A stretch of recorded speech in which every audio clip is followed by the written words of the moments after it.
सास की बीमारी। शादी के ठीक बाद नेहा की सास की तबीयत बहुत खराब हो गई। बताइए क्या हुआ है आपको? बेटे की शादी थी तो थकान हो गई। मौसम बदल रहा है तो जुकाम और बुखार हो गया। ऊपर से बहू के घर का खाना पता नहीं कैसा था कि पेट भी खराब हो गया। खाना तो बहुत बढ़िया था डॉक्टर साहब, सारे रिश्तेदार तारीफ कर रहे थे। रोहित की माँ इतनी कमज़ोर है कि जरा से में बीमार पड़ जाती है। डॉक्टर साहब आप सारी जांच करके देखिए, मुझे ऐसी क्या बीमारी है कि मेरी तबीयत ठीक ही नहीं रहती। फिलहाल तो ज़्यादा कुछ नहीं है, पहले आपके ज़ुकाम बुखार और पेट का इलाज कर लेते हैं, फिर बाकी के टेस्ट करवा लेंगे। अभी आप ये दवाइयाँ ले आइए। पिताजी मैं डॉक्टर साहब को छोड़कर और दवाइयाँ लेकर आता हूँ। माँ जी तो बीमार थी, इसलिए नेहा ने किचन संभाल लिया। माँ जी अब आपकी तबीयत कैसी है? पहले से ठीक है। आप बैठिए, मैं खाना लगाती हूँ।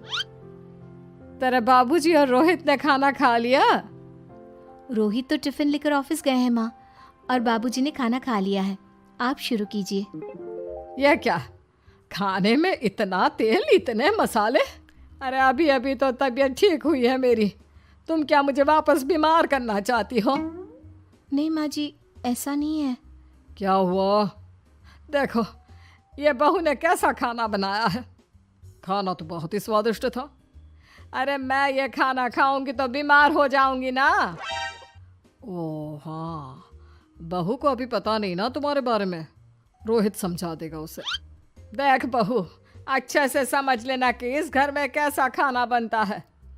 हाँ माँ जी, मैं समझ लूँगी, लेकिन अभी आप कुछ तो खा लो। ये खाना खा लूंगी तो कल का खाना खाने के लिए बचूंगी भी नहीं। सास की बातें सुनकर नेहा उदास हो गई। उसने रोहित के घर आती ही उससे माँ जी के खाने के बारे में पूछा। आज माँ जी ने मुझे खाने के लिए बहुत बुरा भला कहा। माँ को मसालेदार और तेल घी वाला खाना सूट नहीं करता, वो बीमार पड़ जाती हैं। ऐसी क्या बीमारी है माँ जी को? पता नहीं, आज तक कई डॉक्टरों को दिखाया, कितने टेस्ट करवाए, लेकिन कोई बीमारी पकड़ में ही नहीं आई। नेहा को कुछ समझ में तो नहीं आया, लेकिन उसने अपनी सास के हिसाब का खाना बनाना सीख लिया। माँ जी आज तो खाना ठीक है ना? खाना तो ठीक है, लेकिन ये मुआ रेडियो क्यों चल रहा है इतनी तेज आवाज में? वो माँ जी मैं अकेले काम करते करते बोर हो रही थी ना, तो टाइम पास करने के लिए चला दिया। तेरा इस टाइम पास के चक्कर में मेरा सर दर्द से फटने लगा है। तेज आवाज से मुझे माइग्रेन हो जाता है। सॉरी माँ जी, मुझे पता नहीं था। तुम्हें जब तक सब पता चलेगा तब तक मैं तो भगवान के पास ही पहुंच जाऊंगी। नहीं नहीं, ऐसा मत कहिए ना माँ जी। अब मैं कहीं भूख से ही ना मर जाऊं। खाना मेरे कमरे में रख दो। बेचारी नेहा, उस दिन उसे बहुत दुख हुआ।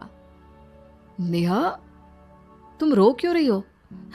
आज माँ जी ने मुझे बहुत बुरा भला कहा, मैं तो सिर्फ रेडियो सुन रही थी।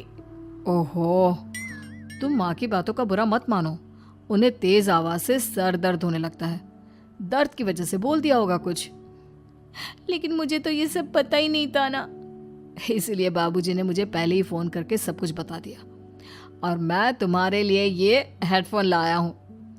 अब तुम अपने गाने भी सुन सकती हो और माँ को परेशानी भी नहीं होगी। ये सिर्फ एक बात का हाल है, लेकिन माँ को तो हर चीज से परेशानी है। अब क्या कर सकते हैं, माँ बीमार ही इतनी रहती है। लेकिन माँ को ऐसी कौन सी बीमारी है? तुम्हें बताया तो था, किसी भी डॉक्टर को माँ की बीमारी समझ में नहीं आ रही। अब तुम भी ये सब सोचना छोड़ दो, ये हेडफोन लो और अपने पसंद के गाने सुनो। रोहित के गिफ्ट से नेहा की एक परेशानी तो दूर हो गई, लेकिन उसके मन में कई सवाल खड़े हो गए। आज मैं देर से उठा हूं या तुम जल्दी उठ गई? वो माँ जी को कल रात भर सर दर्द हुआ ना, तो जल्दी उठकर उनकी जगह मैंने पूजा कर दी। अरे वाह, आच्छू, आच्छू, हे भगवान, ये किसकी करामत है? ये तो माँ जी की आवाज है। चलो चल के देखते हैं। क्या हुआ माँ? आच्छू, ये घर में गुलाब कौन लाया? मुझे नहीं पता, मैं तो अभी उठा हूँ। माँ जी आप कल रात भर सो नहीं पाई, तो मैंने जल्दी उठकर पूजा पाठ किया। घर में फूल नहीं थे ना, तो मैं बाजार से गुलाब के फूल ले आई।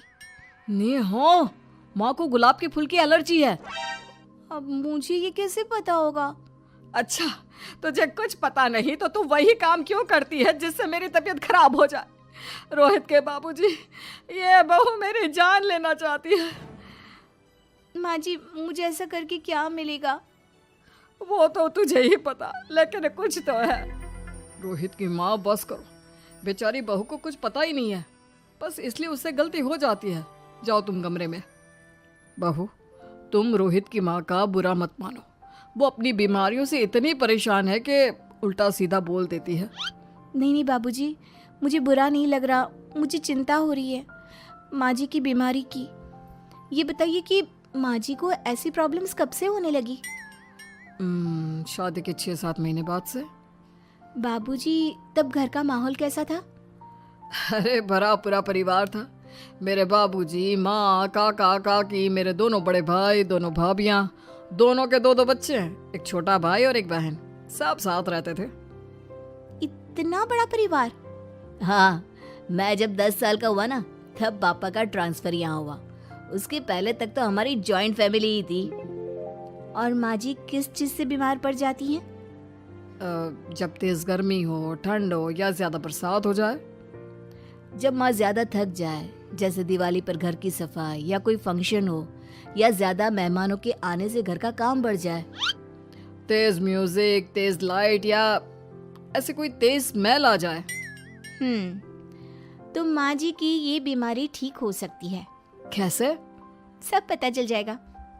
आप कल माँ जी की टेस्ट रिपोर्ट लेने जाने वाले हो ना? हाँ। तो सुनिए क्या करना है। अगले दिन रोहित माँ जी की रिपोर्ट्स लेकर आता है।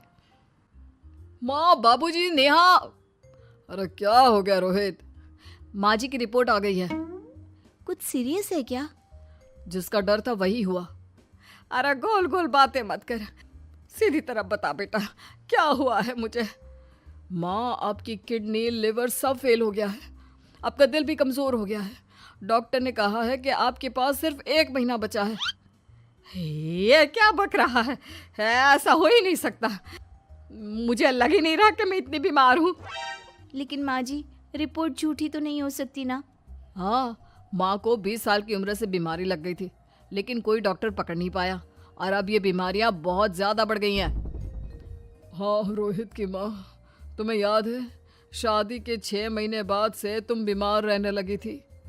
अरे लेकिन वो अलग था, मुझे ऐसी कोई बीमारी नहीं हो सकती। ये तुम कैसे कह सकती हो माँ? हाँ, तुम उस वक्त बीमार पड़ी थी ना, और अब डॉक्टर भी यही कह रहे हैं, तो सच ही तो होगा। और आप तभी से बीमारी तो रहती आई हैं। अरे लेकिन तब मैं बीमार थी ही नहीं। क्या मतलब? अरे तब मैं बीमारी का नाटक करती थी, मुझे कुछ नहीं हुआ था। ये क्या बोल रही हो? हाँ, घर में इतने सारे लोग थे और सबसे छोटी बहू मैं थी, तो सारा काम मुझे करना पड़ता, इसलिए काम से बचने के लिए मैं नाटक करने लगी। लेकिन आपको अभी भी वही बीमारियां होती है ना माँ? हाँ, अगर नाटक था तो ये प्रॉब्लम तुम्हें अभी क्यों होती है? इसका जवाब मैं देती हूँ। माँ जी कई महीनों तक नाटक करती रही, इसलिए इनके दिमाग ने धीरे धीरे इस झूठ को सच मान लिया और इनका दिमाग उन बीमारियों का एहसास कराने लगा। हैं? ऐसे भी होता है क्या? हाँ माँ जी, इसे प्लेसिबो इफेक्ट कहते हैं। जब आप बात बात पर बीमार पड़ने लगी तो मैंने अपने मामा से बात की, जो एक साइकोलॉजिस्ट है। उन्होंने बताया मुझे। तो ये रिपोर्ट्स? मैंने झूठी रिपोर्ट बनवाई थी नेहा के कहने पर, ताकि आप सच बताएं। यानी मुझे कुछ नहीं हुआ? नहीं माँ जी, और आपकी इस प्रॉब्लम का भी सोल्यूशन है। हम किसी अच्छे साइकोलॉजिस्ट को दिखाएंगे और आप जल्द ही ठीक हो जाएंगी। वाह बहू, मैंने तुझे इतना भला बुरा कहा और तूने मेरी जिंदगी भर की तकलीफें दूर कर दी। थैंक यू और सॉरी बहू। अरे मुझे भी तो सॉरी कहो, पूरी जिंदगी तुम्हारी सेवा की है, वो भी झूठ मूठ की बीमारी के लिए। हाँ हाँ, आप भी माफ कर दो मुझे, बस सॉरी। तो इस तरह नेहा ने अपनी सास की बीमारी पकड़ भी ली और ठीक भी कर दी।